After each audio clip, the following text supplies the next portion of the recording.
ready to record. Good, because we're recording. Beautiful.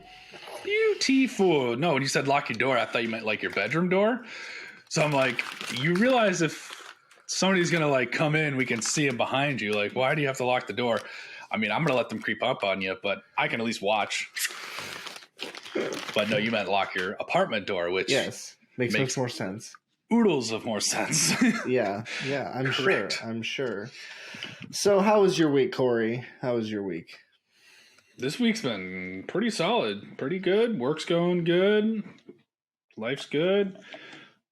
I have pink beer, apparently. Look at this. It's pink. It's pink. It is the Pink Vapor Stew, a soured flavor ale made by Ska Brewing in Durango, Colorado. I'm excited to try this because you know my affinity for some ska music. Mm-hmm. Yeah. So let's see how this goes. Graham, how about you? How are you holding up? I'm doing good. I kind of had one of those That's good. Oh fuck moments earlier this week where it was an oh fuck moment. Yeah. Where oh fuck. I realized I was like, I'm coming up on the end of the education fund that was put aside for me.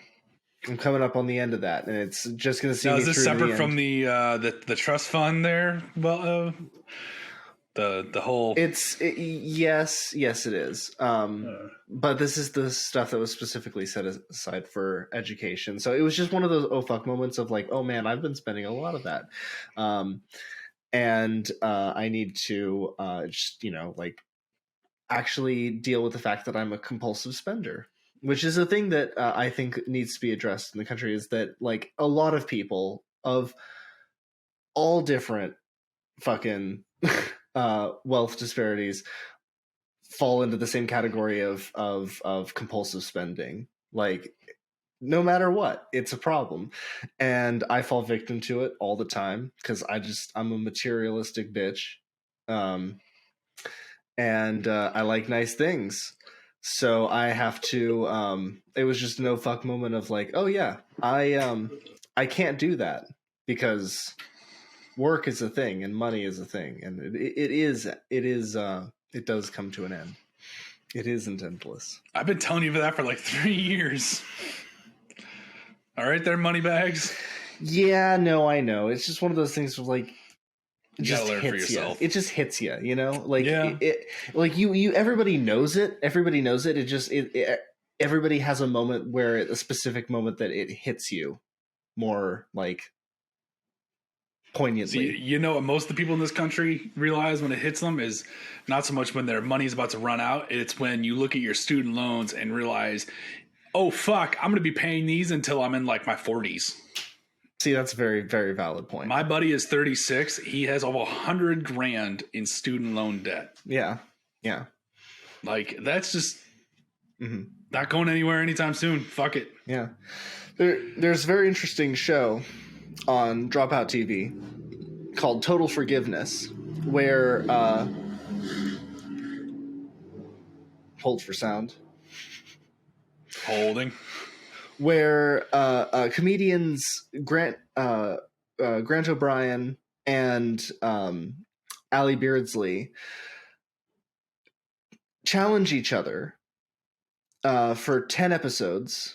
Each episode with the challenge getting more crazy or intricate, and the premise being that they're trying to pay off their student loans. And every challenge that they complete, they'll get incrementally more money, like a typical kind of reality game show. But that was the premise.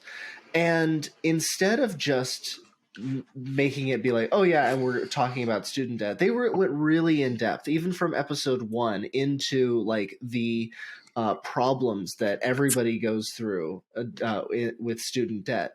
And they break down each of the two comedians' debts as well, like saying like, okay, yeah, Grant has like 7 loans, 4 of them federal, 3 of them private. And they like break it down and kind of explain how they're going to, if he wins all of the money from every single one, okay, they can like collapse these loans and just push it back to these ones. And it was very, very interesting, very insightful look into the world of student debt.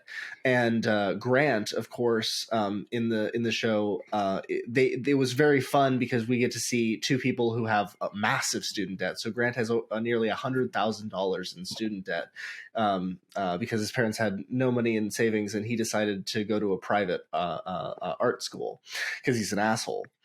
And so he ended up getting $100,000 in debt, and Ali has about $50,000 in student debt. So you get to really, really dive deep with them in how it works, and the fact that there's, at the time that they did this back in 2019 or so, like at the time it was $1.7 trillion in student debt in the country, and it probably is upwards of 2.2 trillion at this point. Yeah, with how quickly student debt is rising all the time. Well, shit, it's just like anything else. Shit's got more expensive, but income hasn't increased with it, and it's just creating a deficit. And I really don't want to talk finances here. No, that's fair. This is not a place to talk that kind of bullshit. But it does lead me into the subject matter for this week a little bit. But first of all, let's introduce ourselves. Welcome, kids, to this week's episode of Drunk Thoughts and High Opinions.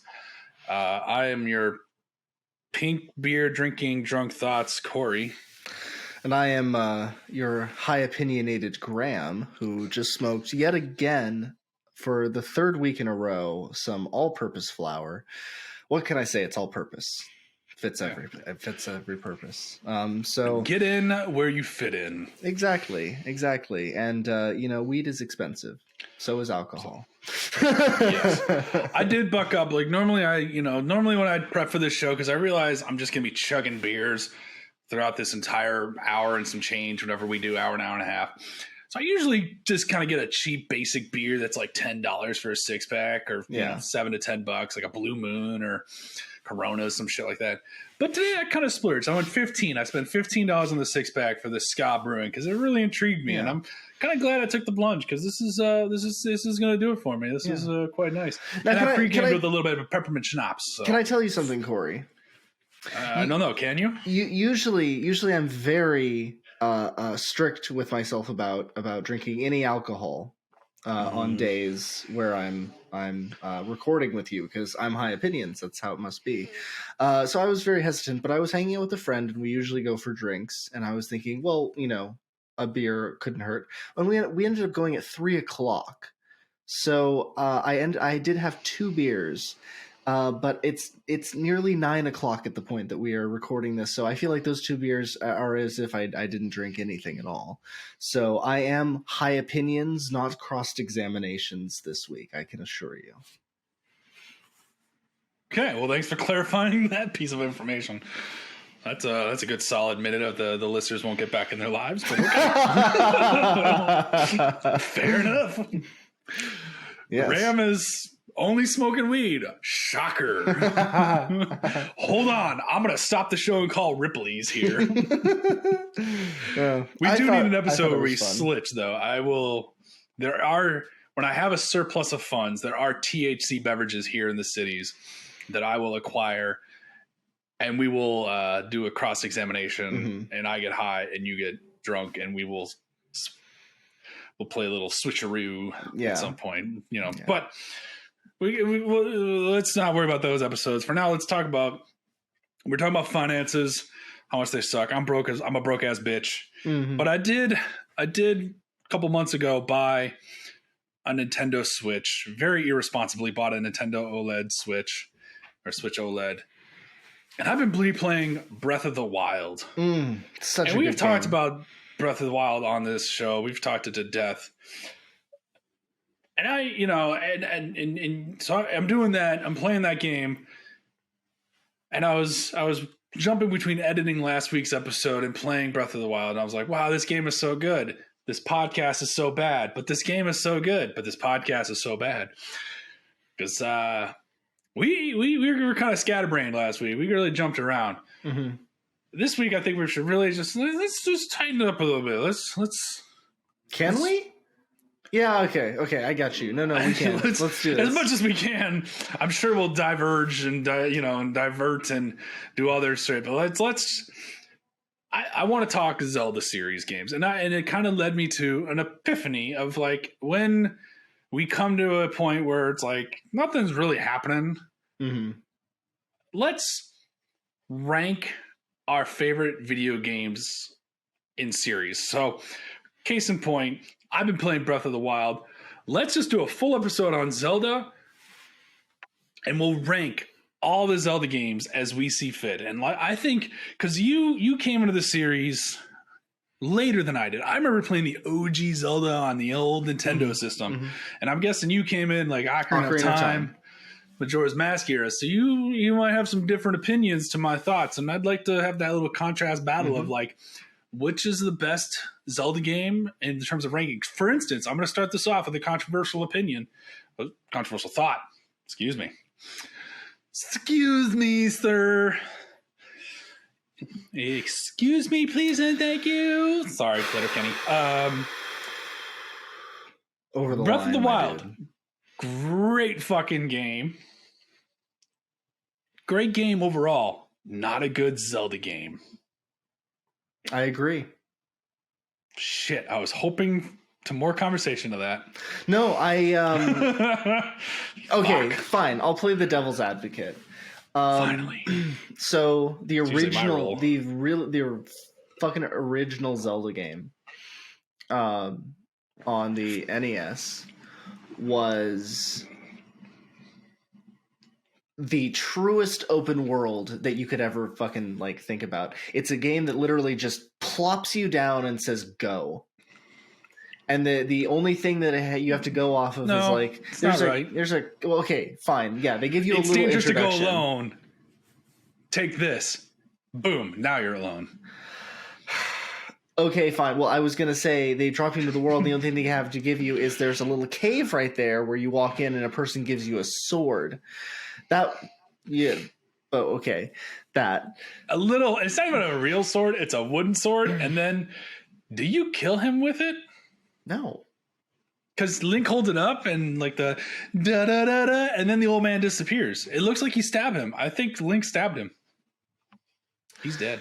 No, that's stupid. That's a very stupid thought. I'm not the only one who's had this thought, though. That's a full-on theory on the internet. You would look that shit up, sir. Yeah, those people are idiots. Fair. So this game drops you into the world, gives you a sword, and then says, "Go, kid. We trust you." You know, it's like that Pam thing of like putting a person behind the wheel of a car and going, "Go, kid. I trust you." That's Pam? Who's Pam? in The Office. Oh, yeah. Remember when? Sorry. Deep pull for one. My first thought was Pam from Archer. So, Oh no! you need to specify these things. In The Office, when Pam is referencing using the metaphor of like putting a child behind the wheel of a car, he's like, you don't get mad at when a child crashes a car, you don't get mad at the child, you get mad at the person who put the child behind the wheel and said, "Go, kid, I trust you," and or something to that effect. So you're upset at Shigeru Miyamoto. No, not at all. Not at all. Okay. What I'm saying is that game is the truest form of a open world game in which they drop you into a world, they give you a sword and say, "Go, kid, I trust you," and you are literally just exploring the world, finding dungeons, taking them out, finding the next one, repeating, rinsing and repeating, and that is essentially what Breath of the Wild is. Breath of the Wild is the perfect sequel to what the original vision of Zelda was. What the original vision of Zelda. I see your finger. Let me finish my point. I'm wagging my finger in disagreement, just for those who are listening.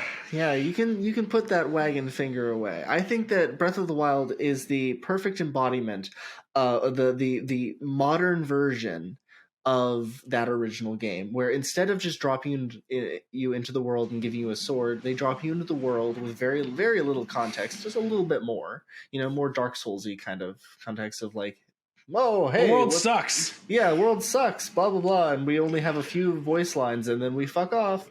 But you do like a very basic tutorial that kind of in the end is like, okay, here's your sword. It's like the equivalent of the original games. Like, here's your sword, here's your slate, here's your thing that will allow you to actually progress through the game without like just dying immediately.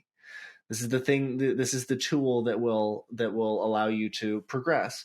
And in the original game, yes, there was 8 dungeons, and uh,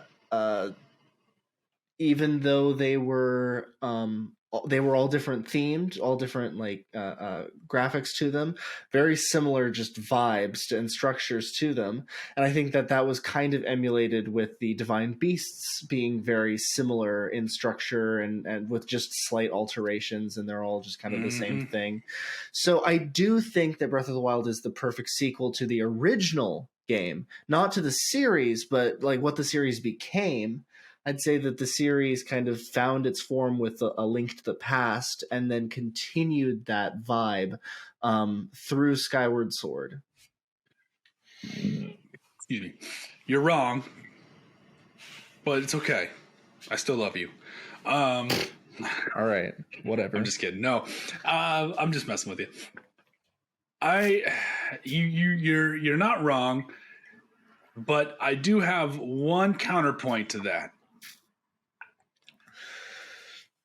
I have one counterpoint. So the way the original Zelda game, what made the original Zelda kind of special and unique was, and it sort of set a precedence for the later games, and they really took full hammer with it when it came to like A Link to the Past and Ocarina of Time, was, yes, you're dropped into this world and you're kind of like, all right, you have an objective, but kind of go with whatever you want to do.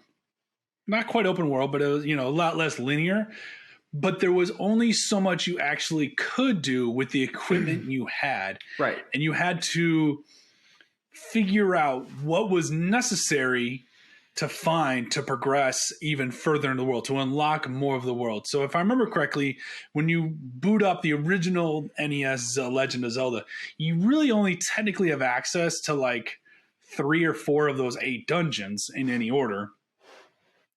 But to get to some of the other ones, you need to find the canoe, raft, whatever you want to call it. You need to find the ladder. You need to find these items. And that gave you a good sense of intelligence, like cleverness. You felt good. You felt smart when you figured that out. Like, oh, there's these docks. I must need a boat somewhere. And you find that boat, and then you come back to it. And then it really clicks of like, oh, kind of those Metroidvania elements before Metroidvania was even a thing, that it had those certain key points. Breath of the Wild doesn't really have that. They give you all the tools you need at the beginning of the game to do whatever the fuck you want. And so there's really not a whole lot of cleverness to the world itself. There are to the shrines, and you feel good when you figure out those puzzles, those little mini dungeons. And that's great and all, but at the end of the day, they also really don't mean anything. Like the shrines only serve 2 purposes: to gain heart containers / stamina vessels, and to get you an outfit at the end. But otherwise, they mean absolutely nothing to the actual game itself, to the story, to the progression, to like the world. It doesn't affect the world at all. It's not like if you do more shrines, the enemies change, they get better, like harder or weaker or anything. They do nothing. You know what I'm saying? So like, you can't really count those, but these dungeons, every time you do a dungeon in the original Zelda and the subsequent games, you felt more clever because you'd find that item and you'd find that, oh, here's the ladder. That means I can climb up this one area like that I couldn't get to before. And you remember that, and you go back to it and you feel good about yourself because you remember that. And it gives you that sense of purpose. I'm putting through Breath of the Wild right now, and I'm loving it. I love exploring and finding all the nooks and crannies and secrets. That's great. but I don't feel clever. I don't feel intelligent while I'm doing it. I just kind of feel adventurous. And so that's why I say it's a good game, but it's not a good Zelda game. Mm. So it kind of brings it down. But now I'm gonna jump to Link to the Past, which I believe if I had to rank my top 3 Zelda games, Link to the Past would be 2 on that list. Because that was the first one that really hammered in the formula of like you start in one area, it made it more linear, but it didn't feel linear because it was like it had this vast world that you wanted to explore, but you wanted to find those items that would allow you to explore more. Mm-hmm. You with me? Mm-hmm. Mm-hmm. So Mm-hmm. that's my counterpoint. You're not wrong that it's a good sequel, but it still doesn't alleviate my thought that it's a good Zelda game or a bad or anything like that. Like it's separate. It even separates itself from the original game. But the original game had that sense of progression. Breath of the Wild does not. Yeah, I suppose. Please counterpoint. I'm all for it. So tell me I'm wrong. That's fine. I don't give a shit. Yes, there's like only 3 dungeons that are accessible at the beginning of the first game. But in the same way, I never feel capable of going to the desert or the what are the flying bastards? Rito? The Rito. I never feel comfortable going to those places first. I always end up going to Zora. or almost always the Zora, just because that makes much more sense. It's much easier. It's the enemies in the area are much easier. It just makes much more sense. Like, you can go to the other dungeons first, and that's kind of how the first game is. Is like you can go to the like other 5 dungeons, but like no, you can't. Really Some of them don't are want totally to. blocked off. Are you sure? Until you have certain, there's certain you need to have certain items to like get to the second half. You need like the magic whistle, and you need to make be able to get to right Death Mountain. Like you can't. If I remember correctly, you cannot go straight to like Death Mountain dungeon, the 8th dungeon, and go fight Ganon straight away like you could in Breath of the Wild. No. But you could in Breath of the Wild. Breath of the Wild, you could. I mean, shit. Players have figured out, and granted, it's a little bit of glitching, and you can glitch your way into the original game. But like, once you get off the tutorial, the Great Plateau in Breath of the Wild, nothing is technically stopping you from beating the game. Like, it's not like but I'm pretty sure in almost all the other Zelda games, you need to have a certain item. You need to go out and figure. You need to progress to that point. Breath of the Wild doesn't have that progression. If you know what you're doing, you can get out of the tutorial in 40 minutes and be at Hyrule Castle in 5. Or no, you can be at Hyrule Castle in 20 seconds. If you know what you're doing. If you're doing the whole lock something, hit it a few times with inertia, and then ride the fucking rock. Yeah, or like a log or something. Exactly, that's what I'm saying. But like I don't want to consider that glitching because it's not glitching, but like cheating. It's like there's manipulation. It's literally just using the game's mechanics to their fullest capability. Honestly, exactly. But even if you didn't do that, even if you were like, if you didn't know how to do that, if you were just like, fuck it, you did the Great Plateau, you finish that, you get the paraglider, you fly off the Great Plateau, you could just beeline it to the fucking castle. And if you're smart and you have a good weapon or a couple of weapons, you could beat the game theoretically, but you can't do that in any other Zelda game. You do not have access to the final dungeon. Link to the Past, you have to, it's very linear. And you have to collect all the items. You have to get all the pieces of the Triforce, or you have to get all the medallions on Ocarina of Time. The only, even Majora's Mask gives you like a false sense of that, where it's like you could technically summon the giants whenever you want with the Oath to Order, but until you have all 4, you're still going to lose. Which I always thought was a really cool thing. So here's my opinion.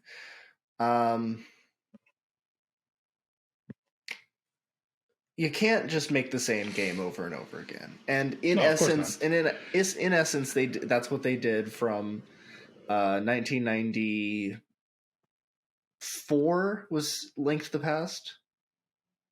I think it was 2, but anyway.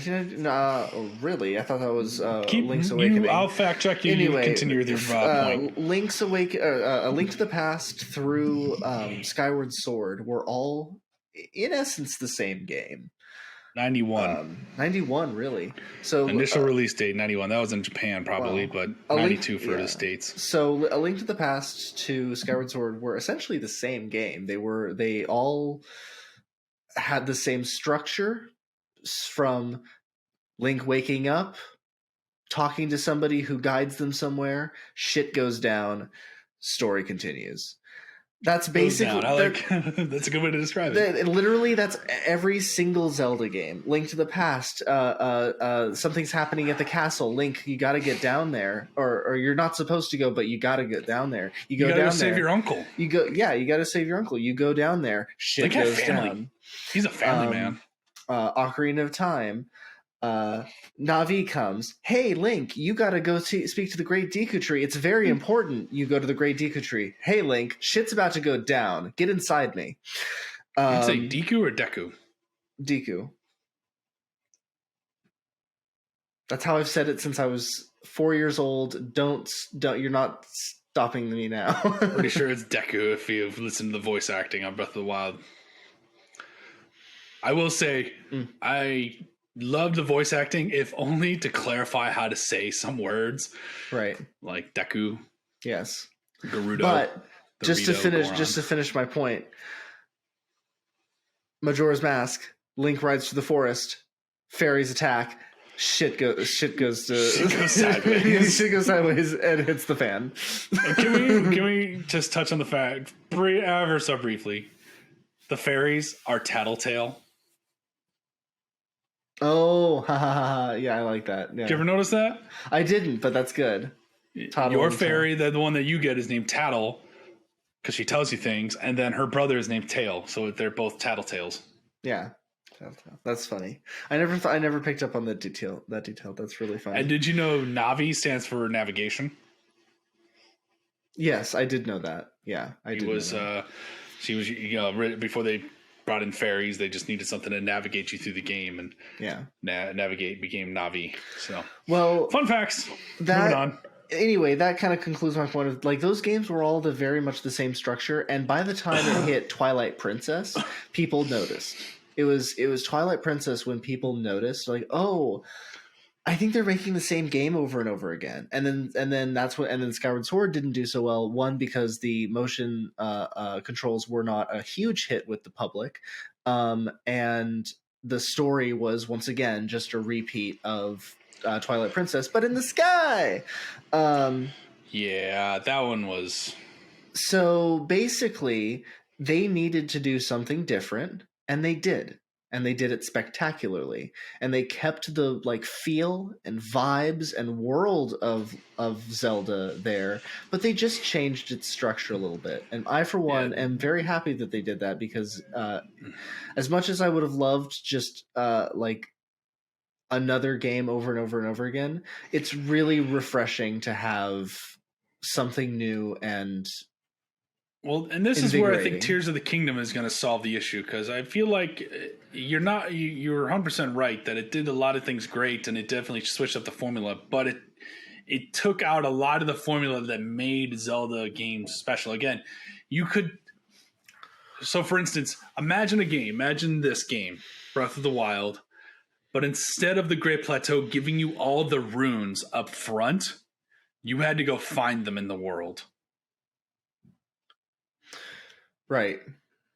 So it gives you like a bomb or the freeze or one of the runes, and then you had and then you had maybe some slight hints, but you had to go and find the other runes in the world that would allow you to access other areas. Or same idea, the game allows you to tackle the 4 guardian beasts in any order you want, but let's be honest, the game even steers you towards the Zora one first.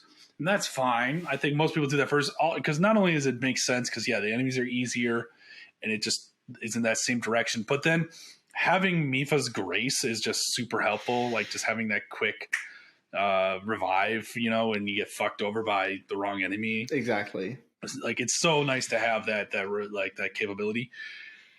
So like make some areas inaccessible unless you have I'm not yet gotten to the Rito section, so I can't remember his name. Rivali, I think. Yeah. Rivali's Gale or whatever. It's where you jump really high and stuff. You're able to get up really high. Like, make it so like you can't climb Death Mountain without that. Yeah. And so that it makes sense that when a little bit of it's just Zelda's just always had that little hint of Metroidvania to it. Not enough to make it a part of the genre, but just enough to make you feel clever that you're like, all right, I have to come back here when I have this. When you play Ocarina of Time, you meet Saria, which is at the Forest Temple, but the Forest Temple is inaccessible because the stairs are broken, but you see there's a piece of wood above it. And so when you're like, okay, when you get the hook shot and the hook shot can grapple onto wood, you're like, I can now access that area because now I have the right item. Right. It's that cleverness. It's that connection. That your brain makes that those neurons suddenly start firing, and you just suddenly feel.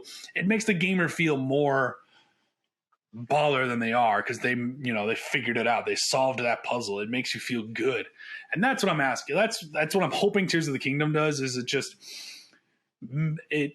I love the open world. I love the idea of being able to explore, but I think, making it so puzzles, you want to collect things to make you feel clever in the end instead of just the whole world being there. I mean, and especially in the open world of Breath of the Wild, the only like puzzle in the open world that makes you quote unquote feel clever is like a few shrine quests and finding those fucking Karak poop. Mm-hmm. That's true. Which one of the biggest trolls in games. So anyway, we've talked about Breath of the Wild. Let's focus on other games in the series. Tell me, like, what's your experience with some of the early Zelda games, Graham? Well, obviously, I started with Ocarina of Time. That's basically the first game I ever played in my entire life that I can recall. That and Fire Emblem, of course. But like, I learned to read, obviously, using Fire Emblem because there's a lot of dialogue, whereas Zelda was just like a game that I really scratched my itch for a specific type of movement and combat in video games that has carried over now into my love and adoration for Dark Souls and all of From Software's games. It's just a similar vibe. Kind of like locking onto targets, swiveling around, dodging, and finding the right moment to attack. It really was innovative in that regard. Like that was much not so. seen before this game. So Ocarina of Time obviously is my first foray into the Zelda series. I actually do remember I think probably 6, or I was probably 5 or 6 when my brother got access to Majora's Mask. He got a copy. So this is probably access. Well, he finally found like a copy of it. He had my parents were not like big on just buying games. Like it had to be like, okay, like a good special occasion, and he had finally managed to get access to a copy of Majora's Mask. This is probably like 2004. 2005. The game came out in like 99. I know. We'd had Ocarina of Time for years. We just didn't have Majora's Mask. So he had heard about Majora's Mask. He had talked with his friends and stuff about this for like years, and he had wanted to play, and he had used our dial-up internet to like watch videos on the internet of it. But that was, or not watch videos, but like just like read extensively about Majora's Mask. But then when he finally got a copy, he was very excited about it. And I actually have very clear memories of him being so like, what the hell is this tutorial? in the first town, when you're in the first 3 days, when you're just trying to like do all the things before you get to Skull Kid and uh, knock the ocarina out of his hand. And he had read all about it, but actually like getting his hands on it was finally like a wow, this is insane. And I felt the exact same way. I had watched him play it, was like, huh, that seems kind of crazy. And then, of course, I would try it, and still years on, every time I return to the beginning of that game, I'm always like, what the fuck? This is just such a complicated. You complain about like Dark Souls not leading you or telling you what to do, and shit. The beginning of Majora's Mask is an acid trip of a tutorial. That's fair. That is like nothing of that tutorial quite makes sense, even if you follow the dialogue. They tell you to go find the Great Fairy. They tell you. Okay. She tells you what you need to do. So you got to go find the Stray Fairy in West Clock Town, and then you get the magic that allows you to blow bubbles, and then you can pop the balloon, connect with the Bombers gang. Like it has a flow. I'm not saying it's a flow. Good. It does tell you to do things kind of in the way that Dark Souls 1, they're like, there's 2 bell towers that you have to ring both bells. One is up in this town up here, and one is down in Light Town, like farther in the depths with Quelaag. Yeah. Good luck. That's kind of pretty vague.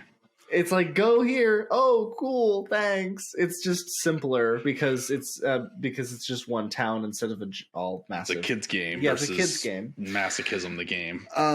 But like it is an acid trip going through all the little missions, the catching all the kids running around so that they'll give you the passcode, and then fuck that game. That game sucks. That sucks.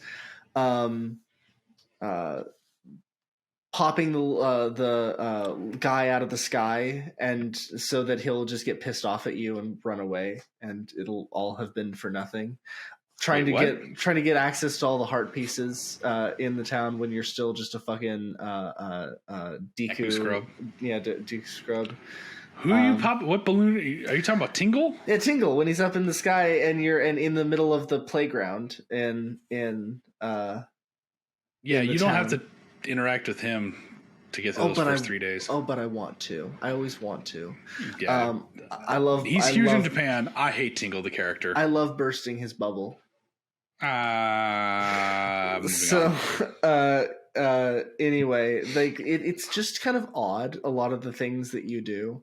Like, oh yeah, you go to a lot of menial tasks that mean nothing. Can we talk about the fact that you go to a observatory, which is right outside the town? First of all, no. Observatory right outside the town, where you just look up and you're like, oh, look, a teardrop is falling from the like the moon that is falling on us. And it looks like it landed right outside, and you just walk out and you're like, oh yeah, that's where it is. Little Deus Ex Machina. Yeah, it's just kind of like, oh cool, hey, look at that. My favorite part of that scene is the fact that the Skull Kid is like slapping his ass and taunting you like a baboon. Yeah, that's my favorite part. The thing I have to ask the developers of Majora's Mask is, where's my mushrooms? Who took my mushrooms? All right. I remember when that game dropped. Like, my brother and I pre-ordered that game, picked it up on the day it was released, and then got pissed off because it required the Nintendo 64 expansion pack for more RAM.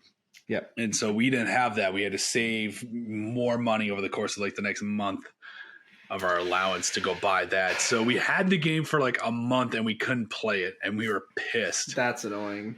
It was ridiculous. I read the instruction manual like front to back and sideways, so I already knew like all the transformations you were gonna get. I knew how to control Link. I knew how to do things. And then I remember we popped it in. The first thing you're chasing the Skull Kid, and he, I remember thinking, this is a whole new level of gaming.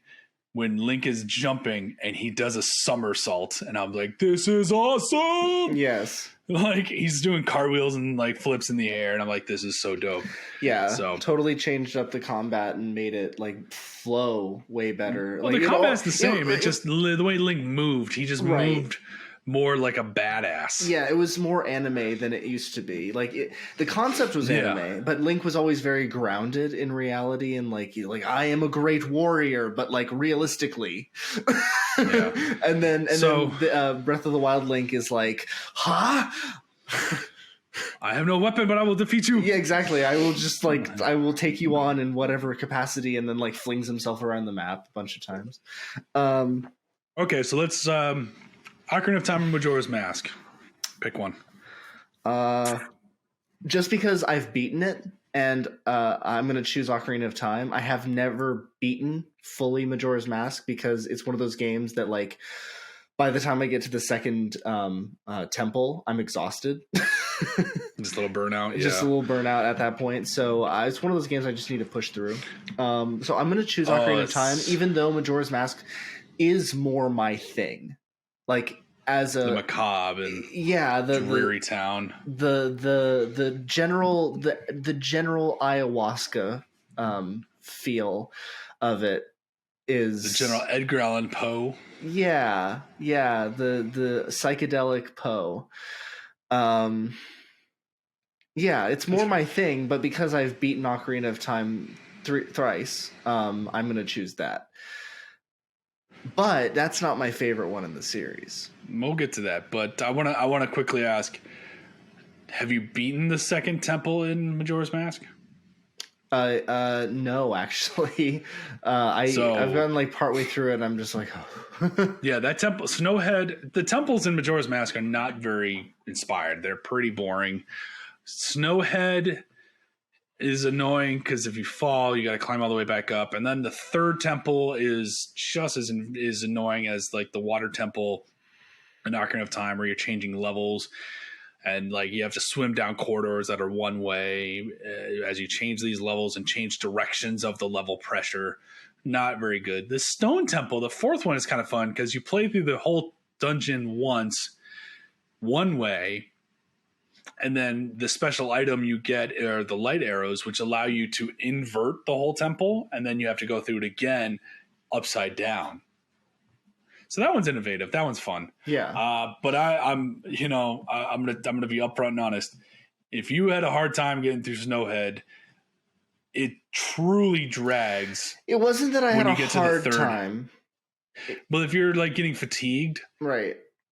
Then after that temple, there's a whole mess of like side things you have to do to get to the third temple. Yeah, that is just you have to invade the pirate fortress without being seen. Mm-hmm. You have to collect these Zora eggs from the fortress, as well as this like grotto.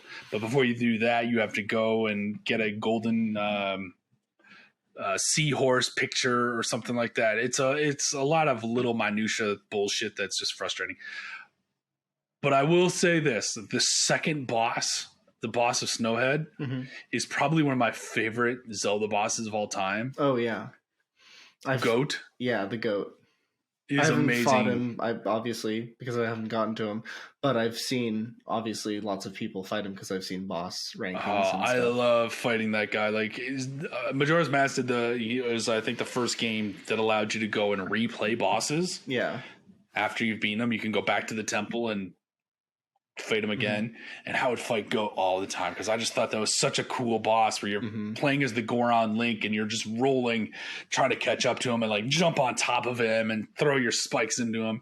It was more of a race than anything. Oh, it was so dope. So anyway, the thing I've always wanted to do with Majora's Mask is I've always wanted to go back and collect all the masks because I'm obsessed with actually obsessed with the Super Saiyan Link in Fierce Deity. The Fierce Deity, yeah, Super Saiyan Link, in Majora's Mask, where he just has like that really cool sword. Like it was all about the sword for me. It's like the Helix sword, like it curves up and Double then helix. comes back down, but then it doesn't actually meet the hilt. Like that's fucking cool. Yeah, it's the double helix sword. Oh, it's super dope. Like actually think about what that weapon would do to somebody. Like stab. Oh no. Yeah, no. I will say this. While I was super excited so I've beaten the game once when it first came out, and I've gotten close on other playthroughs. Again, I just kind of get fatigued. But the first time I played through Majora's Mask, I had the strategy guide, and I did do all the masks, and got that. And it was honestly my only upset with the game, because I went into that final battle with, first of all, if you get Lon Lon milk, what are you doing? Coke? I am filling my bowl. Okay. I just see your head down. I'm like, is he snorting something? You would hear the snorting. Yeah, maybe not. I mute the mic all the time. I'm honest. That's fair. I just fart a lot. So that was one of the gripes. So I got to that final battle with the Fierce Deity Link mask, and I knew it was coming, so I also did Lon Lon Milk, which gives you unlimited mana. And then I put on that mask and proceeded to wreck, destroy, anally rape, just crush Majora in his three stages of the boss. Like, that boss fight was ridiculously easy with unlimited magic and the Fierce Deity Link mask. It wasn't even a fight. It was sad. I know that some people get upset about stuff like that. I love that shit where, like, when you actually did all the stuff in the game, you got super powered, and then you go to the final fight. If you go to the final fight before you did everything, and you're not super powered, and it like is harder, great. You had to work a little harder for the ending because you didn't put as much work in at the beginning. I like that trade-off.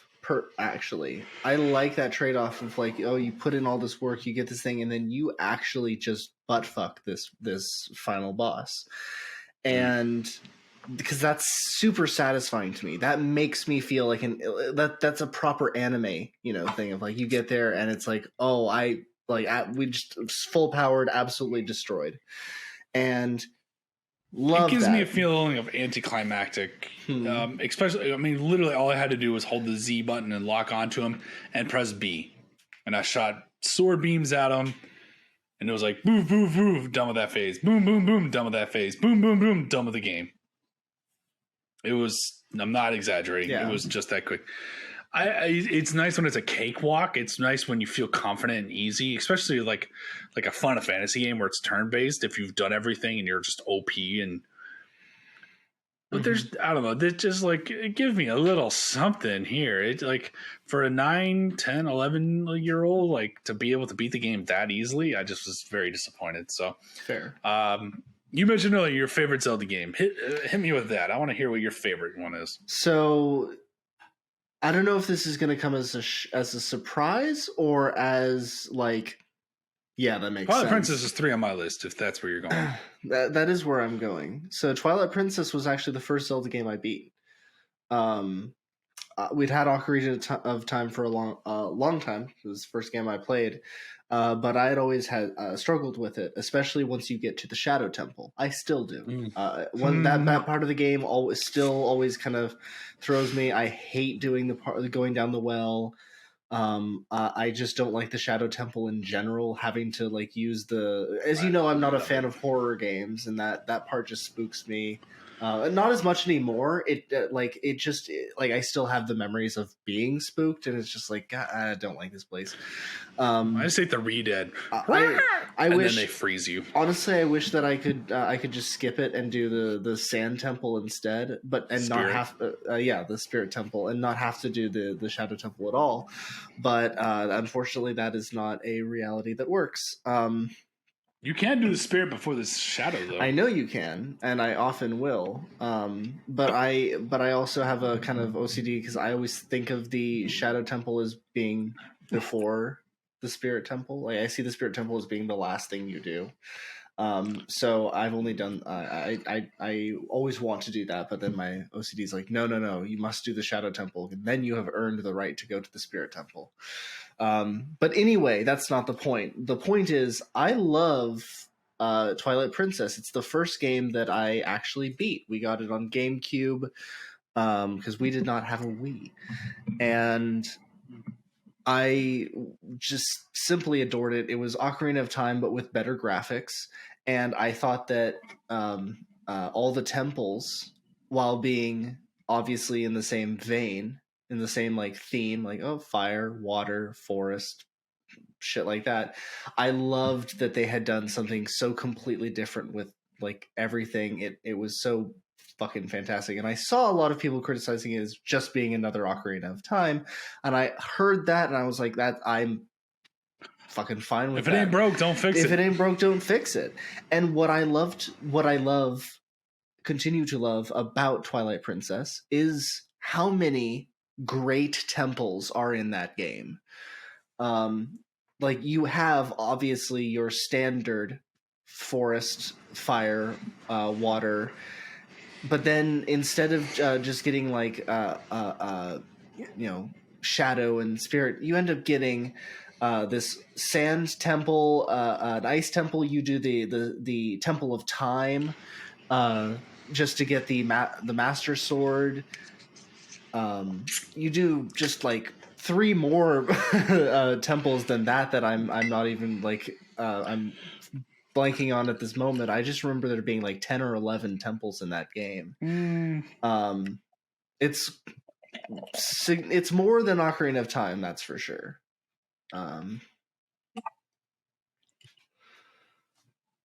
It's I don't know. I do remember I remember being impressed by like, you got to go up to the mountain and you got to do the house.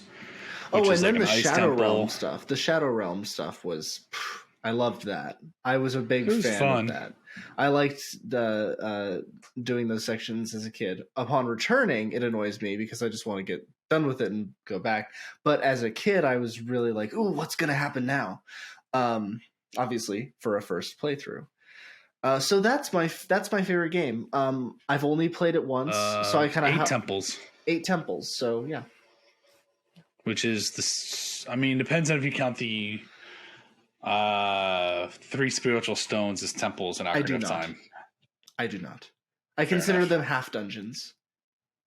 I consider them practice dungeons. So anyway, I did like the Temple of Time. That was a really fun one. And the Arbiter's Grounds, because then you get the spinning top, which is probably one of the more unique weapons in a Zelda series. Mm-hmm. And that was a lot of fun. So yeah, Twilight Princess ranks 3 in my top Zelda games, only preceded by A Link to the Past and Ocarina of Time, respectively. Mm-hmm. Mm-hmm. So Ocarina of Time, definitely my first. Like, yeah, I'm like you. It was one of my first games that I really ever like dived into as a gamer. Like I remember playing the original Zelda back in the day, but Ocarina of Time is the first game that I really like researched. I bought I borrowed the strategy guide and then I bought it to learn all the secrets, to learn all the little things, and how do you do this? How do you do that? So like it was the first game that I really deep dived into and learned as much as I could about in the time. I mean, this was the late 90s. We didn't have the internet. So you did what you could, okay? So don't come at me for being a strategy guide nut.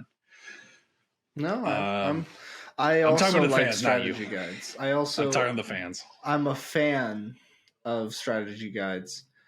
I like collecting them for old games, actually.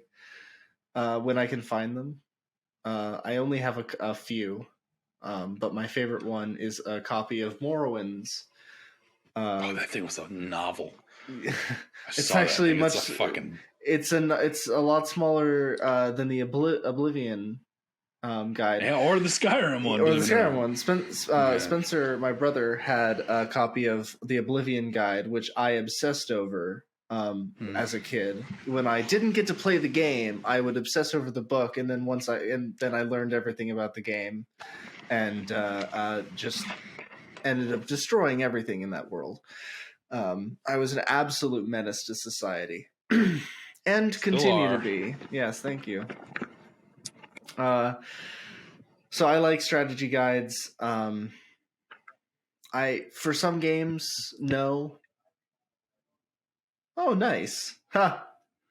For the people listening at home, not looking, Corey is holding up a copy of the Shivering Isles map, Sheogorath's Realm, the DLC to Elder Scrolls 4 Oblivion. Yeah, so I have that. Arguably the greatest DLC of any game ever. You haven't I played bet, it, no, so I bet I could argue that. it is as I said arguable, but I bet if you actually played through the game and fully appreciated it, and then played through the DLC and like had it in the comparison between like that and other games DLCs, you'd be like, yes, this. It's insane. I have seen. We're not here to talk Elder Scrolls. We're here to talk Zelda. So We're here we'll to get talk to Zelda. Yeah, we'll talk sorry Elder about Scrolls later that. because You brought we'll get it down up. to that. You brought it up. But okay, so let's swap gears. While in the last couple minutes, I think we can agree Twilight Princess, Ocarina of Time are in the top Zelda games. A Link to the Past was really the one that kind of set the formula. Mm-hmm. And I think that one always deserves a good credit. If you haven't beaten that one, if you haven't played through that, go hop on your Switch. It's on the Super Nintendo app. Like, you'll find so many parallels Mm-hmm. to Ocarina of Time in that one. They really set the template. It's almost identical, Yeah, but it works, and it's just a fun game. Even Link Adventure of Link, the second game of the series, the actual sequel to the original, all the towns are named after the sages from Ocarina of Time. Well, you mean Ocarina of Time named the sages after the towns? Yes. But chronologically speaking, in the timeline of the Legend of Zelda timeline, the towns are named after, yes. Yeah. So you have Rauru, you have Saria. From that perspective, then yes, that is correct. But Darunia. Realistically, from when they released, yes, the Ocarina of Time sages were named after the towns. Right. So that's kind of fun.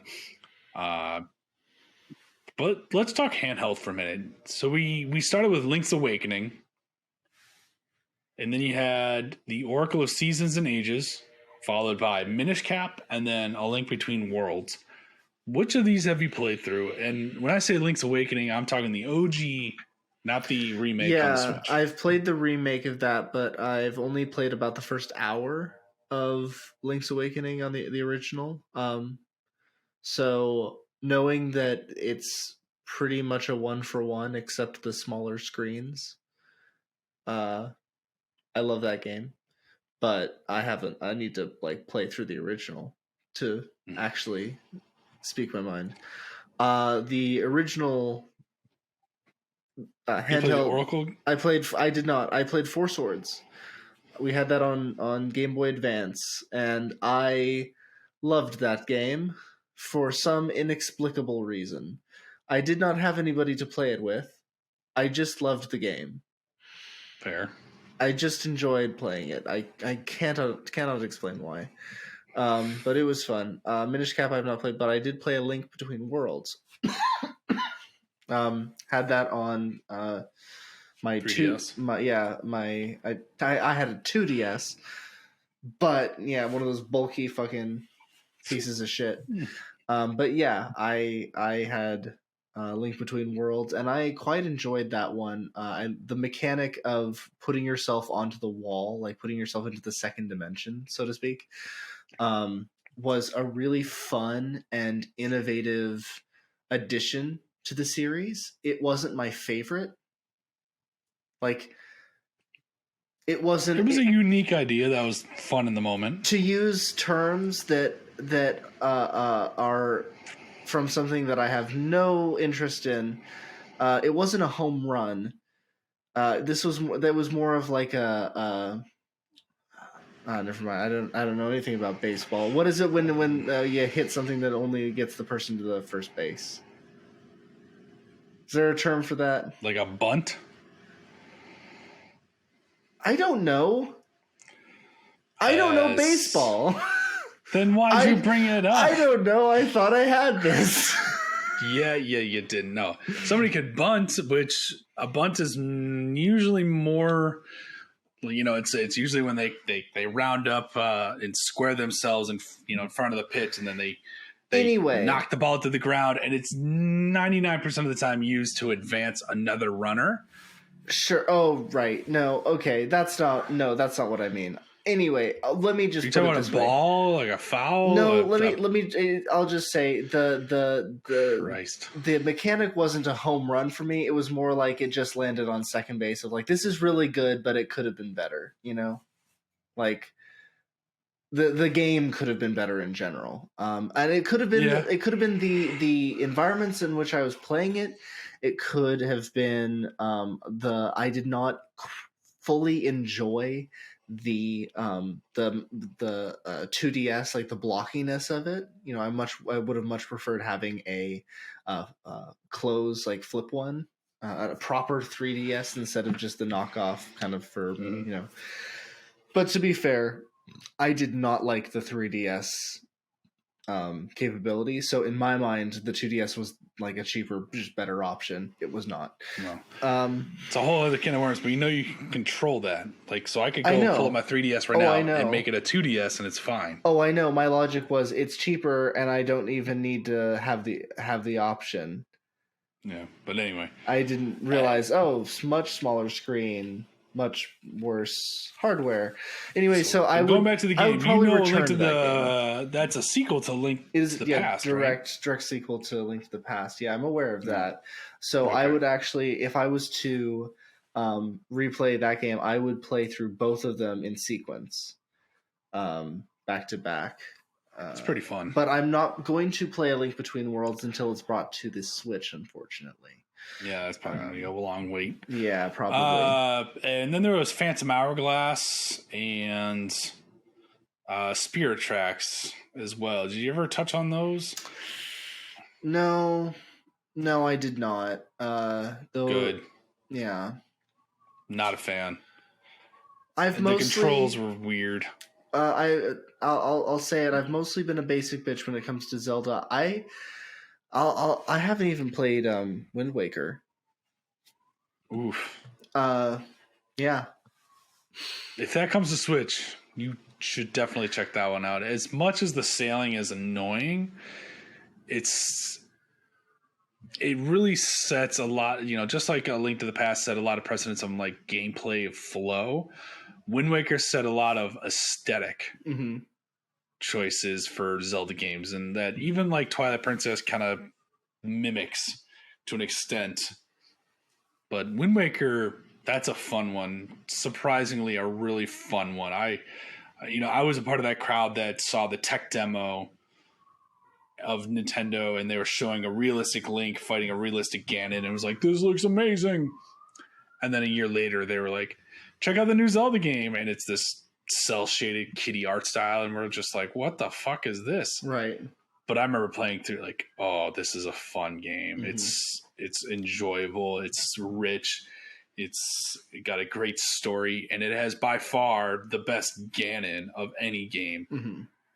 And then, if I may tie it back, that is another beef I had with Breath of the Wild was they gave character to every character in the series besides Link, but he's a silent protagonist. That's fine. Oh, that's what Tears of the Kingdom is going to be for is Ganondorf. I can assure you. I know where you're going. I really fucking hope so. They set it up with Ganon. You know what? I was going to say this earlier. You've heard the expression 2 steps forward, 1 step back. I think that like this Breath of the Wild was a 3 steps forward, 1 step back, and Tears of the Kingdom is going to be that 1 step forward again. is going to be that they had a lot of good stuff there, but they were just missing that the thing that they had all along that they kind of just regressed in. They moved forward in so much, but they regressed just a little bit in what they had been doing. They just need to add back what they were doing. 3 steps forward, 1 step back. So I'm hoping part of that is giving Ganondorf a voice and a character motive, because Calamity Ganon just being a faceless, nameless villain, like even Demise in Skyward Sword, as one-dimensional as he was at least interesting. And before that, we had Girahim or whatever. No, that's a Link to the Past. Whoever the fucking dude from Skyward Sword is, the guy who's opposing you. It ends up being the fucking anti-Master Sword. Yeah. But like, this Calamity Ganon and Breath of the Wild had no personality. But the Wind Waker, man, Wind Waker's Ganondorf is by far the most compelling and probably one of the more interesting villains in just gaming all around. Like, you put together a top 10 list of compelling villains, I would not be shocked to find Wind Waker Ganondorf on there. Because they actually give him a personality and they give him a reason for who he is and why, versus I just want to take over the world. No, it's like you kind of get what he's going for. He's a douchebag, but you get it. So I'm hoping Tears of the Kingdom expands upon that, because it was like, all right, we've got Zelda, we've got these heroes, we got everybody else has gotten a nice voice and a cutscene and backstory, but Calamity Ganon was just a mindless fucking villain. It was boring. So, if Breath of the Wild was like resetting the series, let's think of it that I think Breath of the Wild is I can safely say that they were kind of like not rebooting, but resetting the series. Okay. Yeah, I think there's the whole pre-timeline debacle. Exactly. I think they felt like it was out of hand at that point. So they were like, okay, they've been crunched together. Let's reset. We've got a new thing going now. I think now we're going that first game was, as I've said before, a sequel, honorable, like sort of recreation, some additions, some changes, but in heart, a reboot of the original game. So the open world atmosphere, for sure. It just go anywhere you want, do anything you want, kind of feel. And so I'm thinking, what is this next game going to be?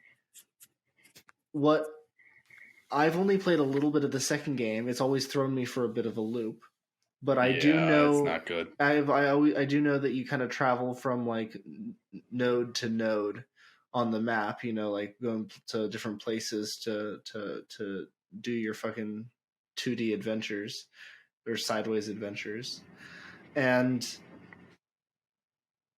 I'm just wondering, they'll probably skip that bullshit, but I'm wondering if they're going to do kind of like a Link to the Past or Ocarina of Time kind of thing next with this new reset in the series. Are they going to take what they've learned from Breath of the Wild and then do a story like we've seen in the past, but in this world that with the character that we've already been working with? They'll conclude this story, and then like from going forward, we're going to see the same kinds of games, but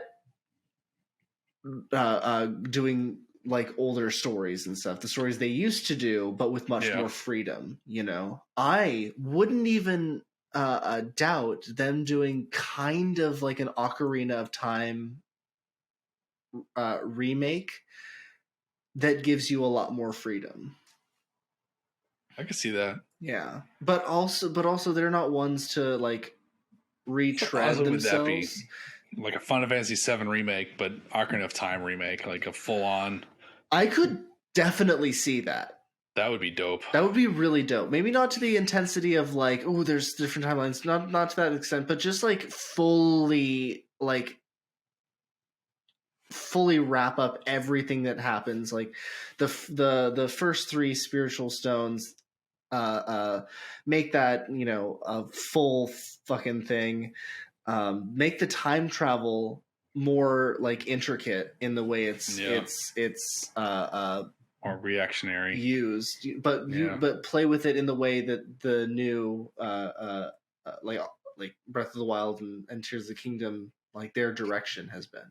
I think it could be done. I think it could be done. I think it would be great. It could be. Could be good. Could be fun. Very much so. All right. Well, I think we've talked Zelda to death. Yeah. Very good discussion. I always like these. If people want to hear anything more, any more thoughts, Corey, where can those thoughts be heard? I would suggest seeking me out upon my social medias. Facebook, Twitter, Instagram, at RokesyBoy, ROKESYBOY.